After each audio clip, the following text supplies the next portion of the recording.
अष्टविनायकापैकी एक असलेल्या ओझरच्या मंदिरात आकर्षक सजावट करण्यात आली आहे। लाडक्या बाप्पाच्या दर्शनासाठी भाविकांच्या लांबच लांब रांगा लागल्या आहेत। ओझरच्या मंदिरातली दृश्य आहेत। ओझरमधून आढावा घेतलाय आमचे प्रतिनिधी अमोल दरेकर यांनी।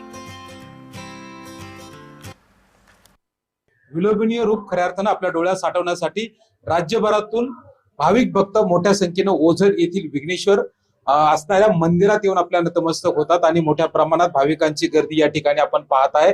आणि या ठिकाणी विविध फुलांच्या रंगांसह विविध अशी सजावट या ठिकाणी देवस्थानच्या वतीने केलेली आहे आणि त्याप्रमाणे या ठिकाणी मोठ्या प्रमाणात आपण पाहतोय की भाविकांची जी गर्दी आहे ती आपल्या बाप्पाला खऱ्या अर्थानं आपल्या नजरेमध्ये दृष्टीमध्ये साठवण्याचं काम करतायत। आपल्या सोबत देवस्थानचे अध्यक्ष आहे, काय सांगाल?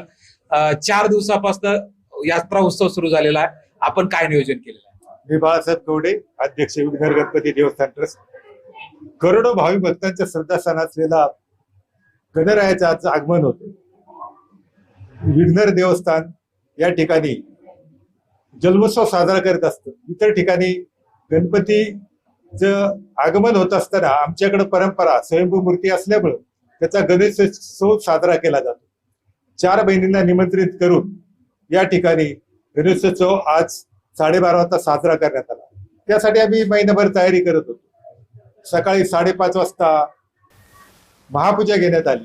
त्यानंतर द्वार यात्रा 11:30 पर्यंत द्वार यात्रा होती। दरम्यान देव महाराज संस्थानचे मोरे महाराज यांचं एक कीर्तन या ठिकाणी ठेवण्यात आलेलं होतं। अमोल दरेकर, जय महाराष्ट्र, ओझर, पुणे।